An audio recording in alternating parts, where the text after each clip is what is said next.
मंत्री परिषद क्या होती है कि जो सभी मंत्री सरकार में होते हैं उनको सामूहिक रूप में मंत्री परिषद कहा जाता है।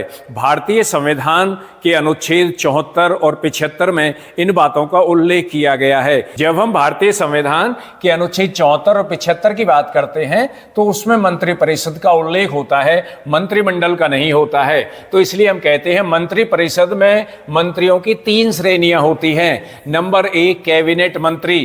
कैबिनेट मंत्रियों को ही या कैबिनेट को ही मंत्रिमंडल भी कहते हैं। कैबिनेट को क्या कहते हैं? मंत्रिमंडल, यानी कैबिनेट को ही मंत्रिमंडल कहा जाता है। अब मैं आपको यह बता दूं कि कैबिनेट मंत्री कौन कौन से मंत्री होते हैं। प्रधानमंत्री की सहायता के लिए प्रमुख विभागों के जो अध्यक्ष होते हैं वो कैबिनेट मंत्री कहलाते हैं, जैसे गृह मंत्री, रक्षा मंत्री, विदेश मंत्री, वित्त मंत्री, कृषि मंत्री, शिक्षा मंत्री और इसी तरह के अन्य मंत्री जो अपने विभागों के प्रमुख होते हैं, देश के लिए नीति निर्धारण का काम करते हैं तथा नीति निर्धारण करने में या देश का प्रशासन चलाने में प्रधानमंत्री की सहायता करते हैं और ये अपने अपने विभागों के मुखिया के रूप में कार्य करते हैं, अपने अपने विभागों के संबंध में निर्णय लेते हैं तथा ये वरिष्ठ मंत्री होते हैं और इनके पास बहुत अधिक अनुभव होता है। इनकी संख्या सीमित मात्रा में होती है। यदि हम वर्तमान सरकार की बात करें,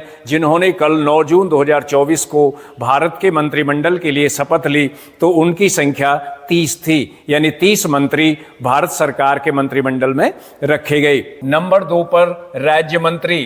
राज्य मंत्री वे मंत्री होते हैं जो मंत्रिमंडल के सदस्यों यानी मंत्रिमंडल के मंत्रियों का सहयोग करते हैं, उनके सहयोगी की भूमिका निभाते हैं। राज्य मंत्रियों की श्रेणी भी 2 प्रकार की होती है, यानी राज्य मंत्री भी 2 भागों में बटे हुए होते हैं।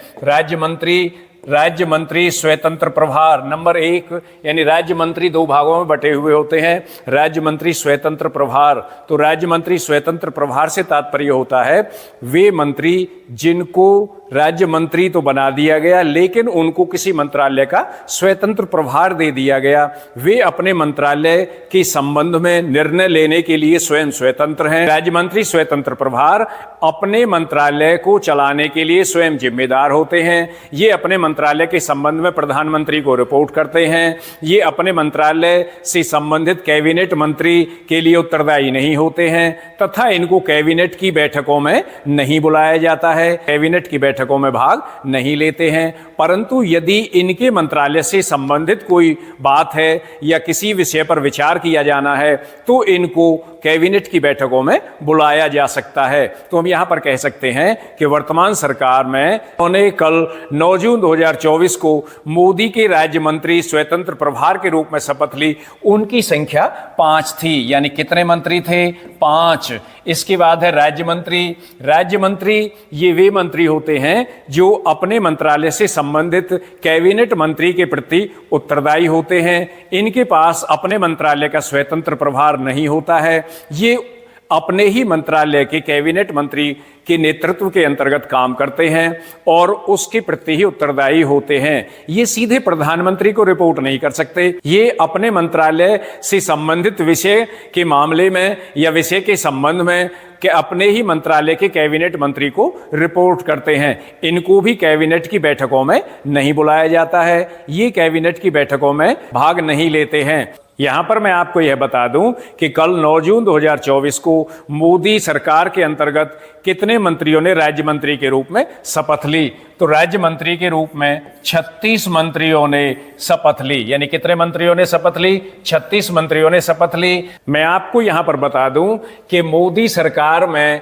शपथ लेने वाले कैबिनेट मंत्री कितने थे? 30 थे और राज्य मंत्री स्वतंत्र प्रभार 5 थे। राज्य मंत्री जिनके पास स्वतंत्र प्रभार नहीं था वो 36 थे। इसके बाद नंबर 3 पर जो मंत्री परिषद की तीसरी श्रेणी होती है वो उप मंत्री की श्रेणी होती है। यानी नंबर 3 पर उप मंत्री होते हैं।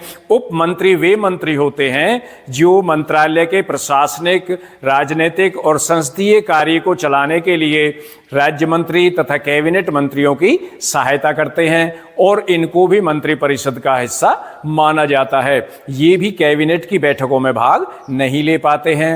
इन्हें भी कैबिनेट की बैठकों में भाग लेने का अधिकार नहीं है। तो आपके लिए यह जानना बहुत जरूरी है कि मंत्रिपरिषद में कैबिनेट मंत्री, राज्य मंत्री, चाहे वो स्वतंत्र प्रभार हो या स्वतंत्र प्रभार नहीं हो, और उप मंत्री, इन सबको सामूहिक रूप से किस नाम से जाना जाता है? इन सबको सामूहिक रूप से मंत्रिपरिषद के नाम से जाना जाता है। इसके बाद संसदीय सचिव की बारी आती है कि संसदीय सचिव को आमतौर पर मंत्रिपरिषद में नहीं गिना जाता है और संसदीय सचिव की नियुक्ति प्रधानमंत्री के द्वारा की जाती है। संसदीय सचिव की नियुक्ति राष्ट्रपति के द्वारा नहीं की जाती है। संसदीय सचिव संसदीय कार्यों में राज्य मंत्री, कैबिनेट मंत्री और उप मंत्री की सहायता करता है। इनको मंत्रियों की श्रेणी में नहीं माना जाता है, फिर भी ये संसदीय सचिव सरकार में मंत्रियों की सहायता करने के लिए प्रधानमंत्री के द्वारा नियुक्त कर दिए जाते हैं। इनकी नियुक्ति प्रधानमंत्री करता है, राष्ट्रपति के द्वारा इनकी नियुक्ति नहीं की जाती है।